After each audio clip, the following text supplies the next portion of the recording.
আসসালামু আলাইকুম viewers, welcome back to my another new video. আজকে আমরা একটি গুরুত্বপূর্ণ ইংরেজি স্ট্রাকচার ক্লাস নিয়ে আলোচনা করব। Okay viewers, let's get started. আমাকে যেতে দেয় না, তাকে শান্তিতে থাকতে দেয় না, রিনাকে এখানে আসতে দেয় না, তাদেরকে কোনোদিন কষ্ট দেয় না। আমরা দৈনন্দিন জীবনে এই ধরনের বাক্যগুলি ব্যবহার করে থাকি। স্ট্রাকচার ব্যবহার করে কিভাবে বাক্যগুলিকে বলবো সেটি দেখে নিই।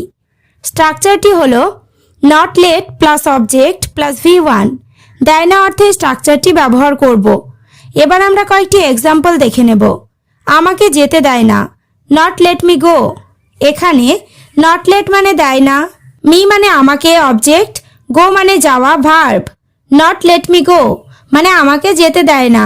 নেক্সট, তাকে শান্তিতে থাকতে দেয় না, not let him stay in peace.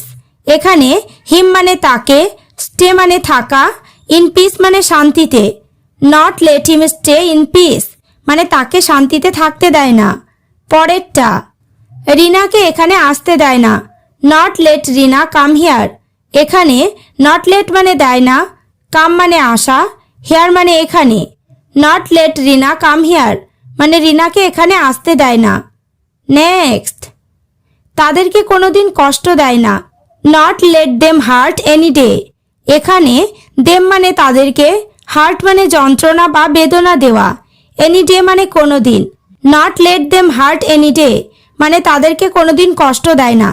এবার তোমরা স্ট্রাকচার ক্লাসটি ভালোভাবে বুঝতে পেরেছো। তাহলে সবার সামনে আমাকে সত্যটা বলতে দেয় না, কাউকে এখানে আসতে দেয় না। বাক্যগুলো ইংরেজিতে কি হবে অবশ্যই কমেন্ট করে জানাবে। ওকে ভিউয়ার্স, আজ এই পর্যন্ত। চ্যানেলটিতে নতুন হলে চ্যানেলটি সাবস্ক্রাইব করো, লাইক শেয়ার কমেন্ট করতে ভুলো না।